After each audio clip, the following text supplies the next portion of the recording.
What's up, everybody? This is Washack with the Rolling for Revenue podcast, your jiu-jitsu business podcast. Guys, this podcast is for anyone who wants to create more impact in their community, but also create more impact in their own lives and build the business that supports their lifestyle. All right, guys, today what I want to talk about is systems are jiu-jitsu.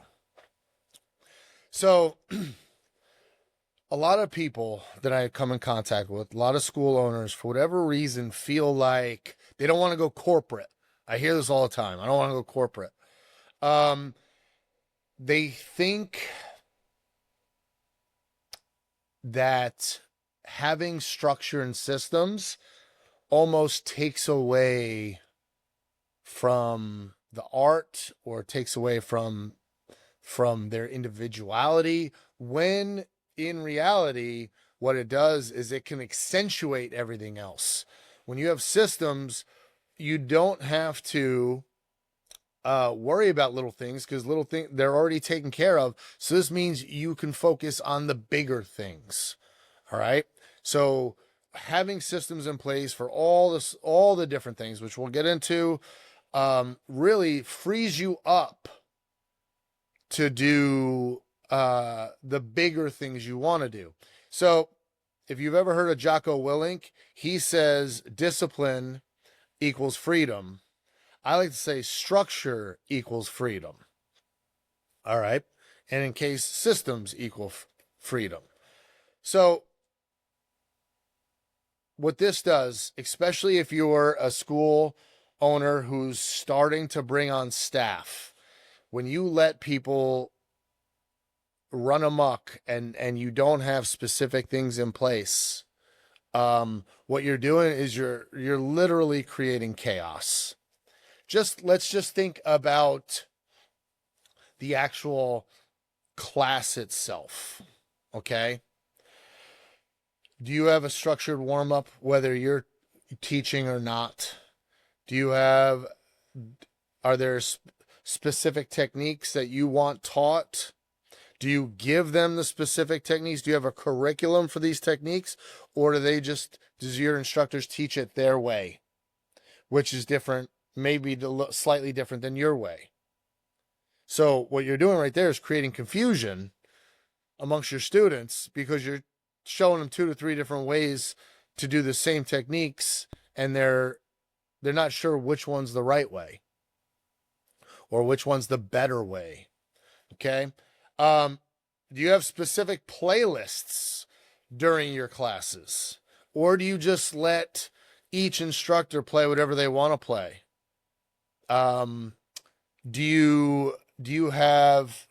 Is there specific time frames for the warm up, for drilling, for instructional techniques, and then for like live rolling or situational training? Is that all structured, or is it just haphazard? So these are the that's just your class. So imagine for a minute, the class is, I'm not teaching tonight. I'm going to tell one of my coaches, I want you to teach some De La Riva techniques, some sweeps, and then they go at it. And their teaching style is different from mine. The techniques are slightly different than mine. And then my student comes back. Now I'm in front of them a day or two later, and now I'm teaching the technique, and hand raises, Coach so-and-so taught it a little differently. He taught it this way. Well, now I have a choice to make.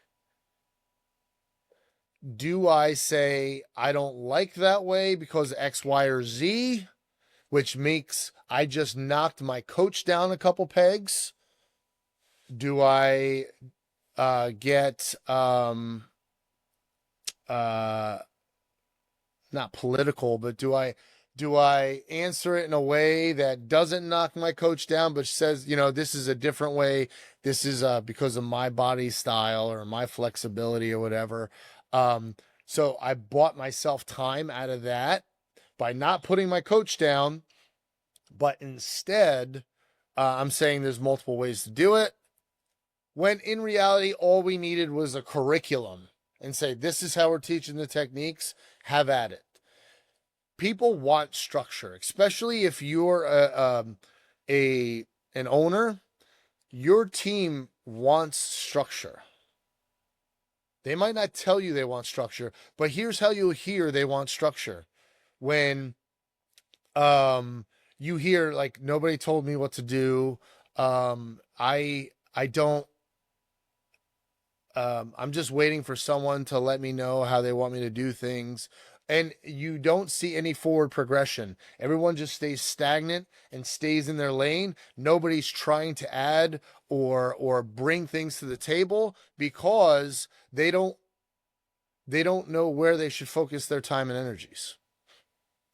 So everything in your business, just like jiu-jitsu, is your fault. That's the thing I love most about jiu-jitsu, is that you can't armbar me unless I make a mistake. You can't choke me out unless I make a mistake. So it's all my fault. I allowed these things to happen to me. Similarly, in my business, I lose a member, my team doesn't know what to do, or they did the wrong thing. It's my fault. How can I make sure this doesn't happen again? We create systems.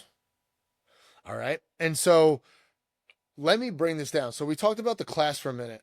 You got to understand too that jiu-jitsu has a lot of different ways to make people feel stupid, especially when they're first trying out, right?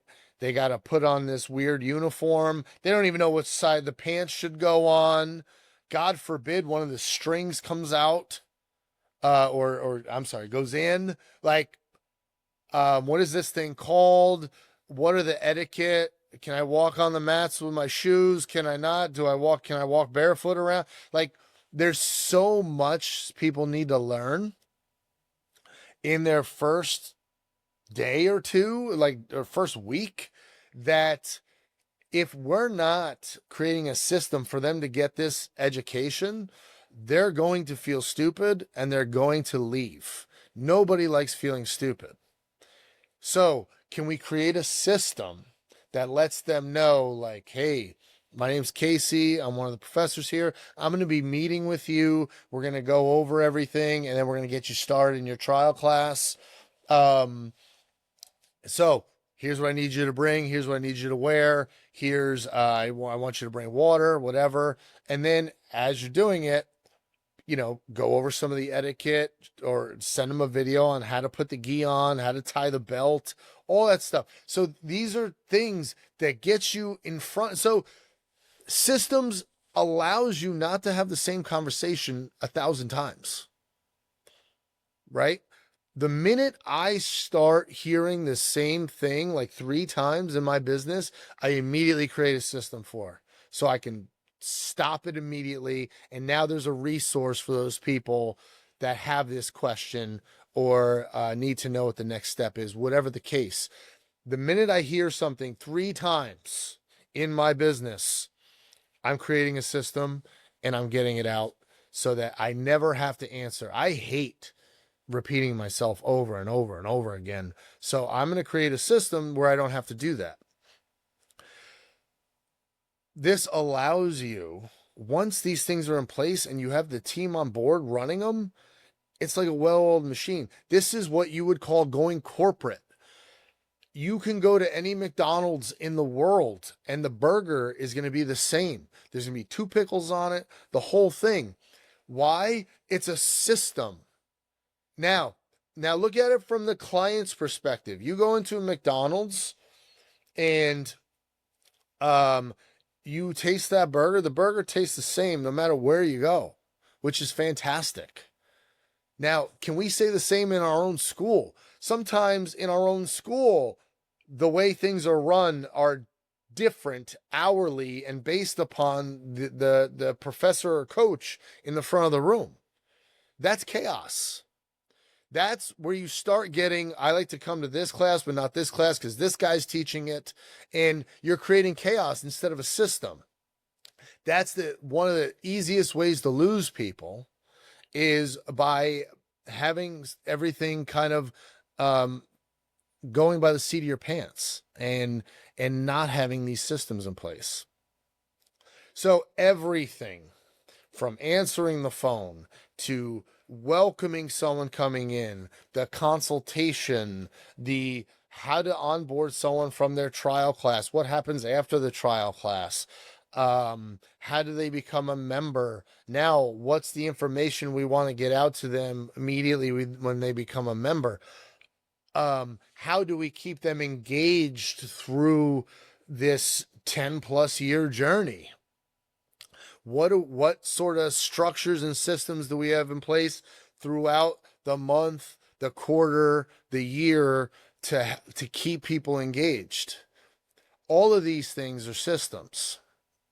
And I don't want to overwhelm you. The easiest thing to do, guys, is deal with what's happening in front of you right now. Like I said, if you keep hearing the same statement or same question, figure out a way to answer that question once, that it gets out to everybody and that it's in your back pocket. The minute somebody has that question again, you can send them the resource. All right.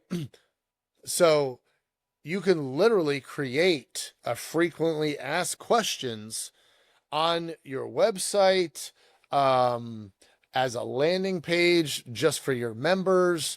So I'll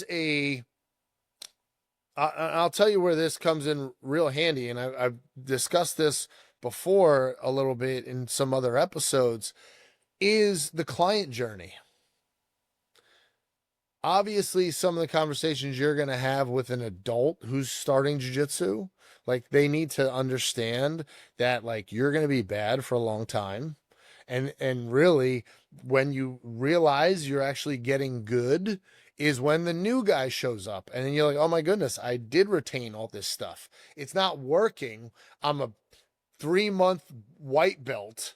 It's not working on the purple belt. None of this stuff I'm doing is working on the purple belt, but all of a sudden the trial class guy comes in and man, I'm sweeping him. I'm submitting him. I actually know stuff.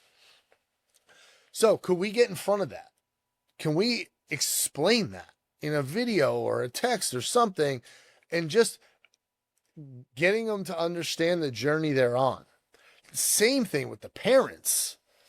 We have such an opportunity with kids, but for whatever reason, parents look at jiu-jitsu a lot differently than they look at football or baseball.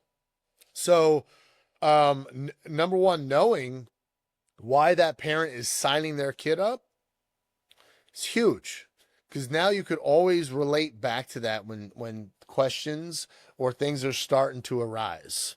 Okay. Case in point, I'll tell you this situation that happened recently with us is, a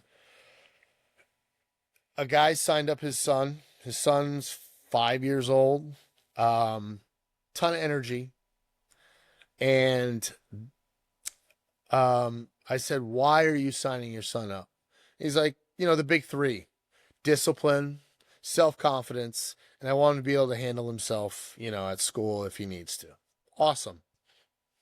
Well, guess what?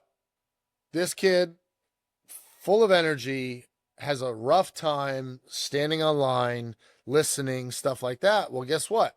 We have him sit out. We have him wall sit. We're doing different things, right, to try to break these habits.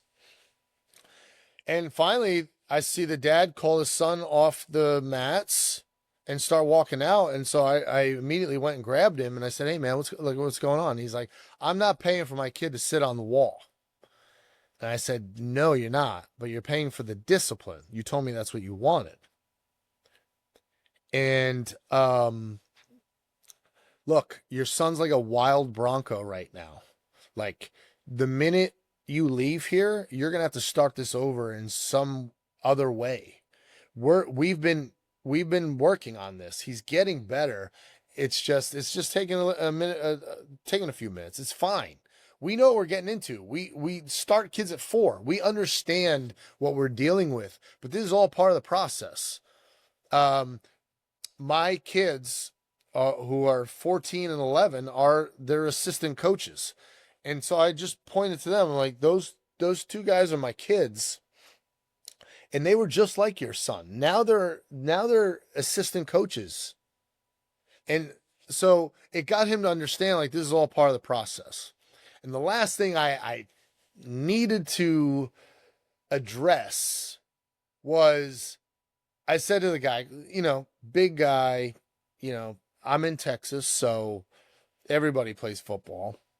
I said, look, if the football coach was benching your son or making him do burpees or something, you wouldn't have pulled him. And he's like, good point. I was like, yeah. So for whatever reason, you look at this differently. The cool part is your son can have jiu-jitsu and lessons he learned from jiu-jitsu for the rest of his life. So you just got to let us work through the process. So my point, guys, is, first of all, a lot of us would have just let the guy leave. We would have maybe tried calling him or texting, maybe.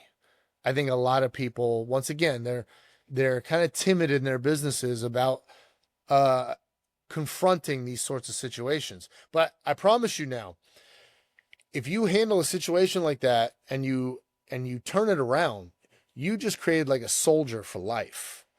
Some of your best clients come from, like, when something went wrong and then you remedied it and made it better.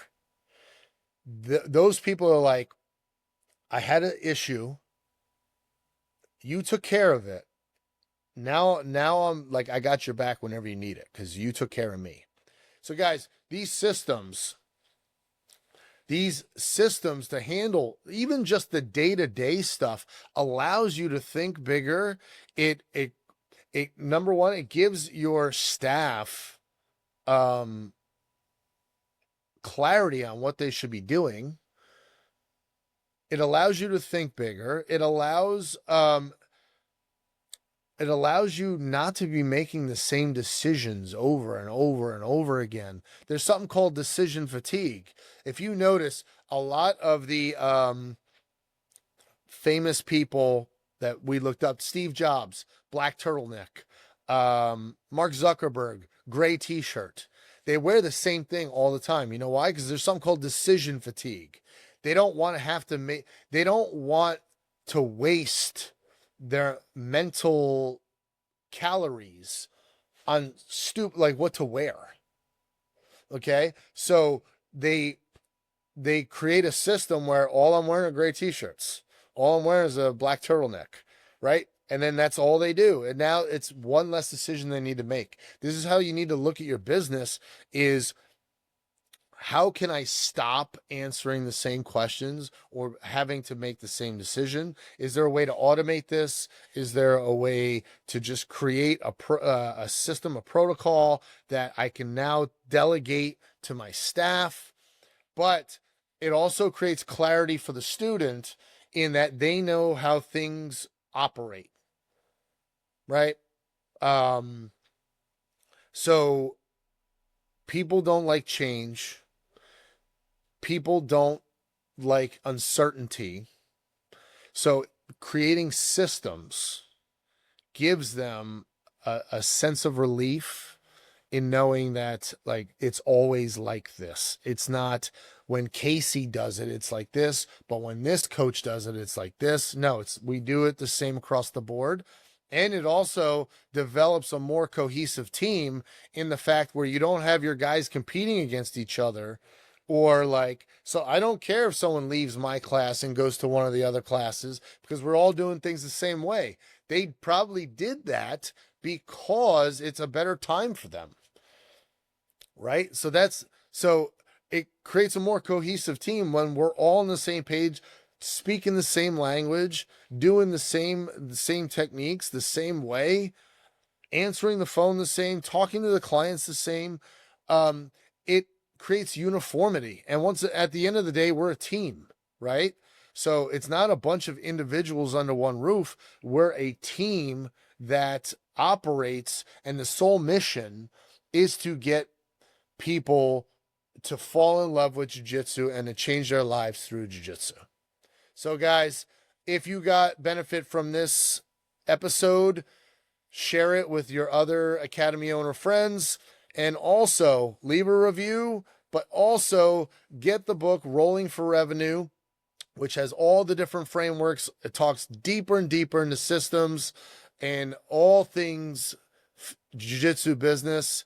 Go to rollingforrevenue.com. You can get your copy there. Until next time, guys, I'll see you on the mats.